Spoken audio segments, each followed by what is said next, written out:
30 minutes of pure information on stock market investing. Some subjects of talk here are still not available on the Colombo Stock Exchange. But understanding concepts will prepare them ahead when they finally arrive, hopefully soon. Okay, let us now jump into the video. So, Sri Lanka finds itself at quite a fascinating turning point, doesn't it? It really does. We're seeing some genuinely encouraging signs of economic recovery after, well, a really tough period. Yeah, things like industry and services pushing GDP growth beyond what people expected. Exactly. But it's important to unpack what that actually means for ordinary people. Right. Because the headline numbers might look better, but we know a significant chunk of the population is still struggling. Especially young people. High poverty rates are still a reality, and household incomes, well, they haven't quite bounced back yet. Which brings us neatly to the core question for this deep dive today. In this specific context, what potential does the stock market actually hold, particularly for, say, younger Sri Lankans? That's the million-dollar question, isn't it? We've been digging into some reports looking at the Colombo Stock Exchange data. Trying to get a clearer picture. And what's really interesting is the current economic climate. You've got relatively low interest rates, right?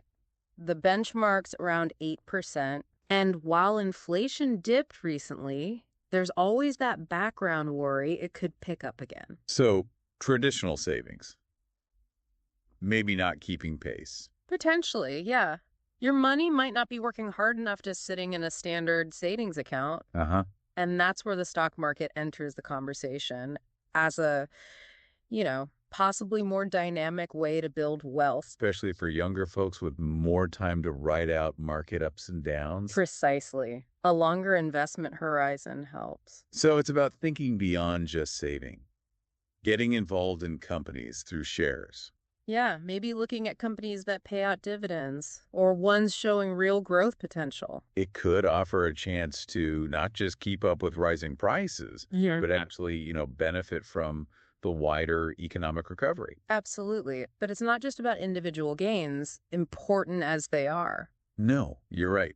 What are their broader plus points for Sri Lanka as a whole if the stock market becomes more active? Well, think about it. More people participating generally means increased market liquidity. Meaning it's easier to buy and sell shares without prices jumping around wildly. Exactly. That's a healthy sign. It makes the market more attractive and efficient. Okay. And it helps businesses too, presumably. Definitely. It provides a vital channel for companies to raise capital, to expand, to innovate, to grow. Right. And then there's the government angle. A busier market generates more revenue.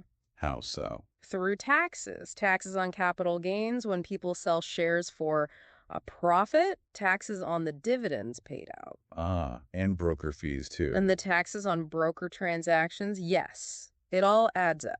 So it could create this kind of positive feedback loop. Potentially, yes. A stronger market boosts government revenue, which could mean more fiscal stability, maybe more funding for public services down the line. Okay, so the potential is clear. For individuals, for businesses, for the government. A powerful engine, really. If it's working well, yes. But here's the kicker, isn't it?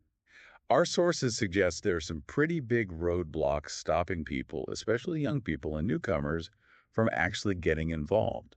Yeah, this is where it gets quite concerning. A major barrier that keeps coming up is the high minimum deposit required by many big brokerages. Just to open an account before you even buy a single share. Exactly. Think about someone just starting out, maybe fresh out of university, limited savings. That initial lump sum could be completely out of reach. It effectively slams the door shut for many. It's a real exclusion problem. It really sounds like it.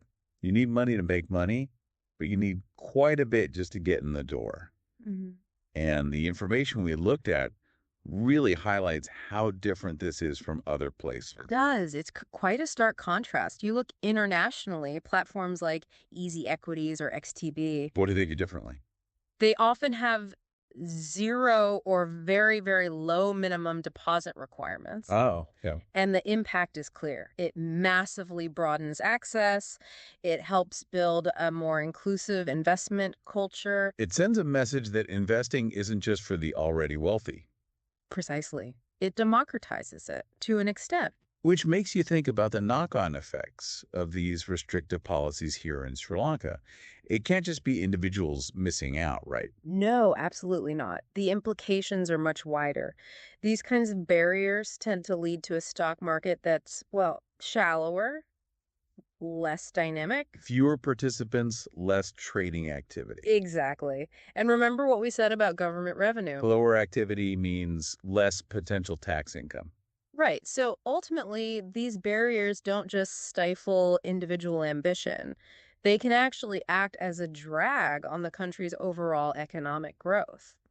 Capital doesn't flow as freely or efficiently. So tackling these barriers isn't just about being fair.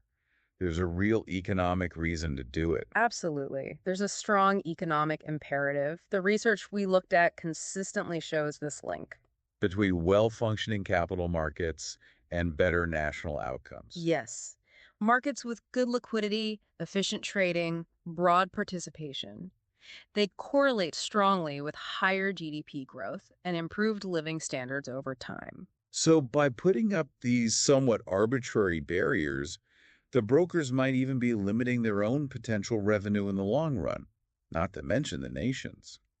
It's a valid argument, and it deprives the government and the whole economy of the full benefits a truly thriving stock market could offer. We even saw that quote from the Hani Igodawatt's research, Ah, yes, that was insightful. highlighting how important the size of the business sector and the stock market are for a country's economic growth. And she also stressed the need for, a peaceful, stable environment and secure capital markets to actually implement policies that improve people's lives. It all ties together. Which naturally brings us to the role of the institutions involved. Right. What about the Colombo Stock Exchange itself Hmm. and the regulators? Crucial players, obviously. The sources suggest the CSE should be a key driver of reform here. But there seems to be some frustration. Yeah, some commentary implies that without being more assertive, without a real mandate to push for accessibility, the CSE risks being, well, one source called it a tiger without teeth. Wow, that's quite an image. It paints a picture, doesn't it? It really highlights why regulatory authorities need to step in more actively. To set the right kind of policies. Yes, policies that are genuinely investor friendly. A really obvious first step would be standardizing account opening requirements across the board. Making them reasonable and accessible. Exactly. Getting rid of those prohibitive minimum deposits, or at least drastically lowering them. It really feels like it boils down to making sure the broker's practices align with the country's broader interests. Precisely. The goal shouldn't be exclusivity. It should be fostering broad participation for the national benefit. Because, as we said at the start, Sri Lanka's recovery is still delicate. It is. Sustained prosperity isn't guaranteed. It needs bold policies and, crucially, inclusive policies. So lowering these barriers to the stock market isn't just a nice to have. No, it's an economic imperative. It's fundamental for building a stronger future. If you empower young people, first-time investors, let them participate. You unlock new sources of capital, new drivers for growth. You potentially boost government revenue streams. And build a more resilient, maybe more equitable society in the process. That's the hope. That's the potential. So the analysis seems clear. Recognizing the problem is one thing. Acting on it is another. The information points towards it being time for the authorities to take decisive steps. To really push for change. Yes, to work seriously on aligning how broker houses operate with what the people and the nation as a whole actually need. To transform the stocks market from what might feel like an exclusive club Into a true engine of national development, accessible to more people. Okay, so wrapping this up then. Considering everything we've discussed, the potential, the very real barriers, especially for young Sri Lankans. What do you think could be the single most impactful first step the authorities could take right now to really encourage more young people into the stock market? And what kind of wider ripple effects could that one step realistically have? Welcome to the King's Academy. Have you ever thought of investing in the stock market? Here is the ideal video for you. Let's dive in now. Here's a practical and culturally grounded list of the 10 most common mistakes young and new investors make when entering the stock market, along with realistic solutions to avoid those early pitfalls.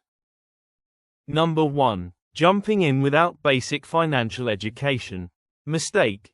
Many young investors buy stocks based on tips from friends, social media, or WhatsApp groups without understanding what they're investing in. Solution. Spend a few weeks learning the basics of investing. What are stocks? How does the market work? What is risk versus reward? Available resources. Free YouTube channels in local languages, books like The Intelligent Investor, or beginner courses from trusted local platforms, for example, Zeroda Varsity, Colombo Stock Exchange e-learning. Number 2. Chasing hot tips and rumors.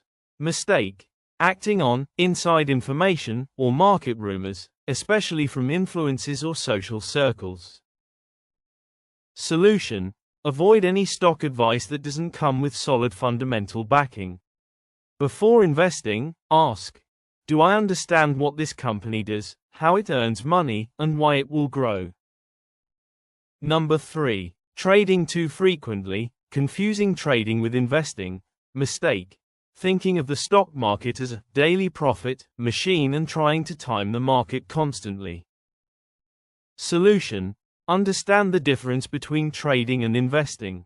If your goal is wealth creation, focus on long-term investments in quality companies rather than daily buying and selling.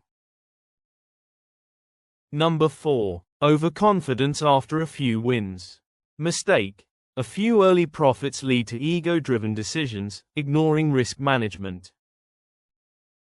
Solution. Stay humble. The market teaches painful lessons.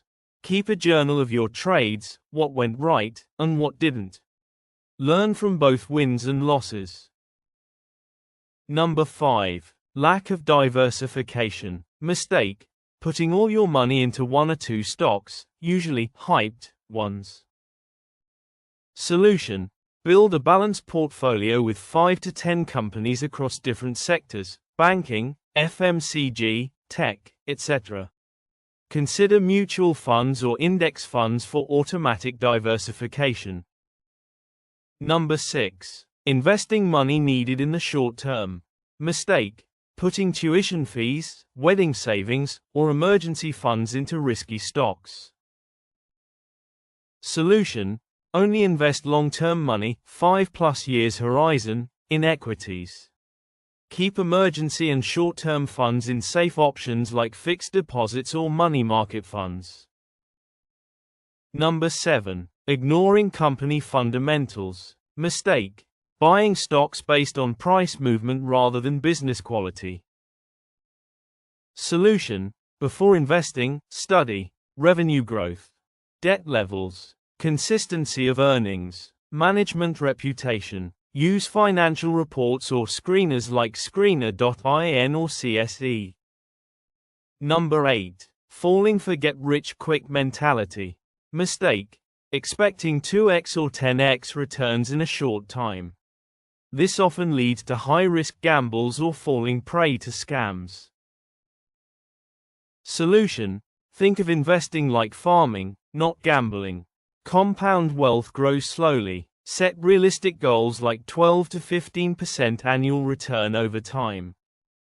Number 9. Not tracking or reviewing investments. Mistake.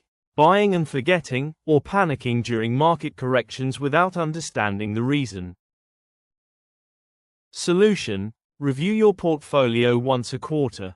Ask, has anything changed fundamentally? Is this stock still aligned with my goals? Number 10. Following the herd, not your plan. Mistake. Buying because everyone is buying or selling during panic. Solution. Create your own investment policy. What to buy, why to buy, how long to hold, and when to exit. Stick to your plan regardless of market noise. Final thought. Start small, stay consistent, and learn every day. Investing isn't a sprint, it's a lifelong journey of discipline and patience. Thank you for watching the entire video. Have a great day. Ever heard of double heads and shoulders in trading? Let's clear up the confusion and learn the real patterns that matter. Are you struggling to identify reliable chart patterns? Many traders get this wrong. We'll show you the correct way. Watch till the end. Today, we're tackling a common misconception: double heads and shoulders. If you've heard this term, you're not alone. But here's the truth: it's not a standard, recognized pattern. What people often mean are variations or misinterpretations of well-established chart signals. So, let's dive into the real patterns you need to know. First up, the classic head and shoulders pattern. This bearish reversal pattern signals a potential shift from an uptrend to a downtrend. You'll see a left shoulder, a higher head, and a right shoulder, all connected by a neckline. A breakdown below this neckline, ideally with increased volume, confirms the pattern and suggests a downtrend. Now, flip that around, and you have the inverse head and shoulders. This bullish reversal pattern forms in downtrends, with two shoulders and a lower head, signaling a potential uptrend. Remember, the neckline breakout is key for confirmation. These patterns are vital for spotting trend reversals. Look for clear formations, and don't rush to conclusions. Next, let's talk about the double top pattern. This is another bearish reversal pattern, but it's different from head and shoulders. It features two peaks at roughly the same level, separated by a trough. It indicates strong resistance at that peak level, suggesting a potential downtrend if the price breaks below the trough's support. It's often confused with a head and shoulders pattern, but remember, the double top lacks the distinct shoulder structure. It's a key indicator of trend exhaustion. So, forget double heads and shoulders. Instead, focus on mastering the head and shoulders, inverse head and shoulders, and double top patterns. Proper identification, neckline confirmation, and volume analysis are crucial. Don't let confusion lead to bad trades. These patterns help you understand market psychology and make informed decisions. Keep practicing, and you'll see your trading improve. Thanks for watching, and happy trading. You ever look at a company, one that's doing, really cool stuff, an innovator maybe? Oh, yeah? But then you see that stock price and you just think, well, okay, it's not for me. Right. $1,000 a share, sometimes more. It's a lot. Exactly. It feels like looking at this amazing restaurant menu where everything just costs a fortune. But what if you could just order like a taste, a single bite? That's a good way to put it. Well, that's kind of what we're diving into today. Fractional shares. Mm-hmm. Think of it like owning just a slice of the pizza. Right. Or maybe even just a crumb of a company's stock instead of meeting the whole pie. A much smaller, more manageable piece. So our mission here really is to get under the hood. What are these things? Why are they suddenly, such a big deal? How do they actually work? And importantly, what do you need to keep in mind? Exactly. What you absolutely need to know if you're thinking about maybe using them. Well, you touched on it. Traditionally, if a stock was, say, $1,000 a share, that was it. That was your entry ticket. One ticket, one price. Yep. You needed the full grand just to get in the door, to be a shareholder. Yeah. And for a lot of people, especially if you're just starting out or watching your budget. Yeah, totally. They just put some really interesting, potentially high-growth companies completely, out of reach. Right. You'd be tracking a company, thinking this has potential, maybe you even use their stuff every day. You believe in it. But the cost of just one share felt like this huge wall you couldn't climb. But fractional shares, they've really changed that whole picture, haven't they? We really have. Now, instead of needing that whole $1,000, you could, put in maybe $5? $1? Potentially, yes. Depending on the broker, you could invest a very small amount in that exact same stock. And own a tiny, tiny piece. But it's real. It's real ownership. It's simple math, really, but the impact is huge, especially for people who felt locked out before. So the biggest thing is just access, getting your foot in the door. Absolutely. That's the immediate, most obvious impact. Yeah. Accessibility. You don't need that big lump sum anymore to start building an investment portfolio. Okay. It just dramatically lowers that barrier to entry for so many people. And it's not just about, buying your very first stock either, is it? This is where it gets really interesting for me. It totally changes how you can think about diversification. Oh, definitely.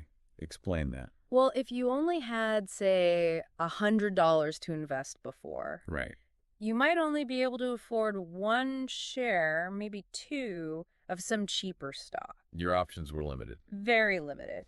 But with fractional shares, that same $100, wow, you could spread that across little tiny slivers of maybe 5, 10, I don't know, even more companies. Yeah. Different sectors. Precisely. And diversification, as you know, it's just fundamental. It's investing 101 for managing risk. Yeah, don't put all your eggs in one basket. Exactly. And fractional shares make that principle much more achievable, especially if you don't have a lot of capital to start with. So instead of being concentrated in just one or two whole shares, you can strategically spread small amounts across a much wider range of assets. Which helps cushion things if one investment doesn't do so well. Absolutely. It can help smooth out the ride, cushion against volatility, and being able to spread even small amounts like that over time, especially if you start early, that can really add up in terms of risk-adjusted returns. Okay.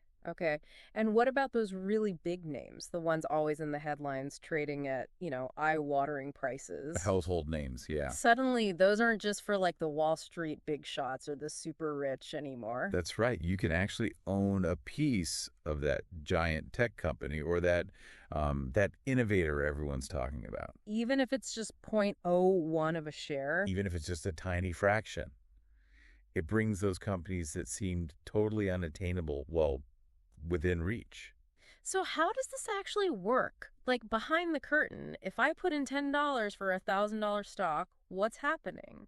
Yeah, the mechanics are pretty interesting. So when you place an order for a fractional share, you're usually doing it through an online brokerage platform that offers them. Okay. That platform basically acts as the middleman. They take your small order and lots of other small orders from other investors. They bundle them up. Exactly. They aggregate them, pool them together until they have enough to buy whole shares of the company on the actual market. So wait, it's kind of like crowdfunding, but for buying stock? Lots of small bits making up a whole. That's a really good analogy, actually. Yeah. Yes. Once the brokerage buys those whole shares, then what? Then their systems, their technology kicks in. It divides up that whole share and allocates the correct fractional ownership back to each individual investor based on how much they put in. Aww. It all relies heavily on some pretty sophisticated tech to track who owns what tiny slice. And it's also tied into those zero-commission trading models we see a lot now. So basically, I tap my phone a few times, say I want $30 of this expensive car company, and the platform does all that coordinating stuff in the background. That's the user experience, yeah. Yeah. Seamless, ideally. Seems incredibly efficient. Okay, so you mentioned a few important things for people to keep in mind here. First off, even if it's just a fraction, it's still real ownership, right? Mm-hmm. This isn't like a video game. No, absolutely not. It's tangible. It represents real proportional ownership in that company. Proportional, okay. So if the company does well and the stock price goes up, the value of your fraction goes up by the same percentage. And if it goes down? Same thing. proportionally. It perfectly mirrors the performance of a whole share, Yeah. just on a smaller dollar scale. Okay, fundamental point. Got it. Now, something I know people ask about, what about voting rights? I feel like I read somewhere that might be different with fractions. Yeah, that's an interesting one, and there's some nuance there. So the initial thought is often, well, voting rights are tied to whole shares, right? One share, one vote kind of thing. But the reality for most brokers offering fractional shares is that fractional shareholders do effectively have voting rights. It just works a bit differently. How so? Well, the brokerage firm, the one holding the whole shares that your fraction is part of, they aggregate all the fractional ownership from all their clients who own that stock. Okay. They then tally those fractions up. So all those little 0.1s and 0.25s add up, and the brokerage typically votes those shares proportionally based on how the fractional owners voted, or sometimes according to board recommendations if they don't get specific instructions.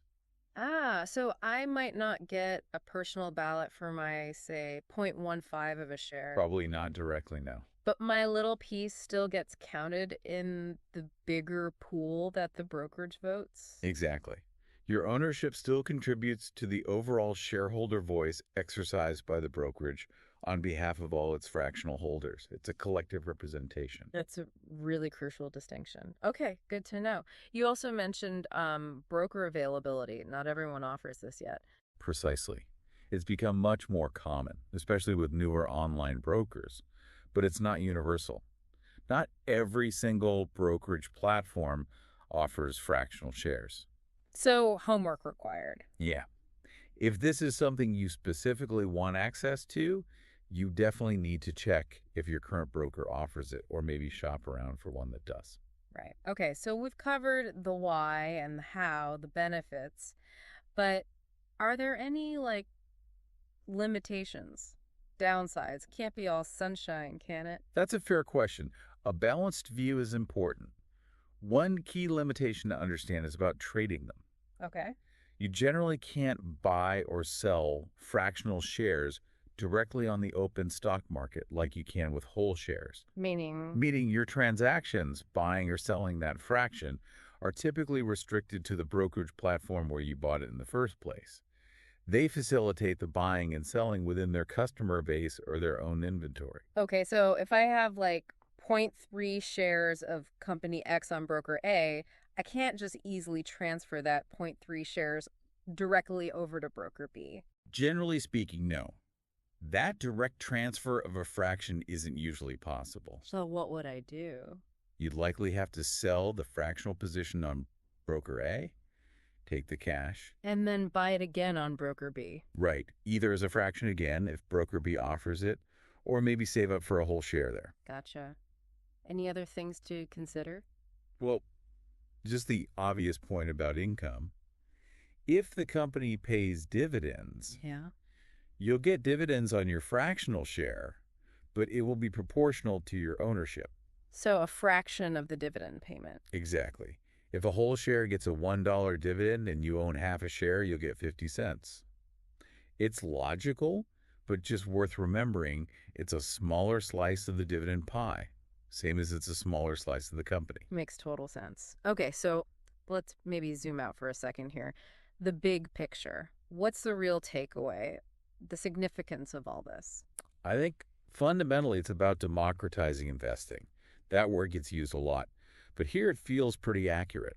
They just significantly knocked down those financial walls that kept a lot of people out of the stock market before. Owning a piece of the companies you actually use or believe in. Yeah. It's much more possible now.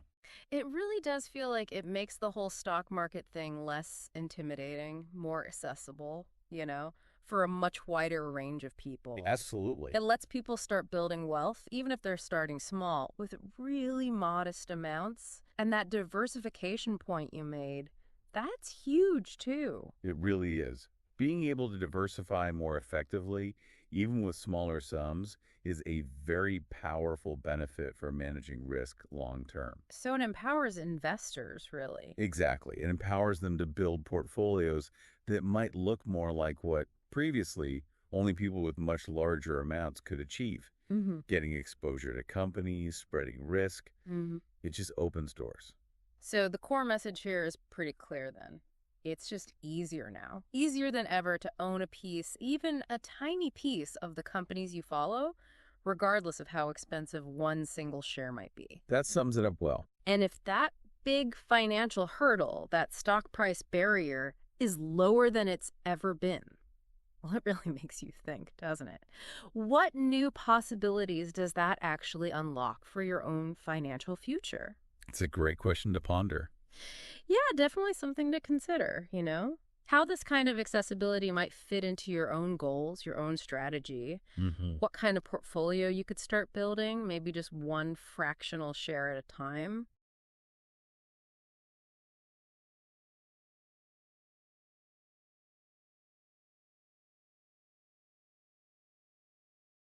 Thanks for watching the entire video. Visit us again for more informative and educational videos. Have a great day.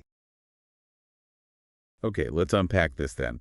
Today's deep dive, it's all about understanding a specific type of company share, these preferential shares. That's right. And we've got, well, one main source guiding us here, a document that really lays out their key features. So our goal here is really to, cut through the jargon a bit, explain what these things actually are, and maybe figure out why they might be relevant to you.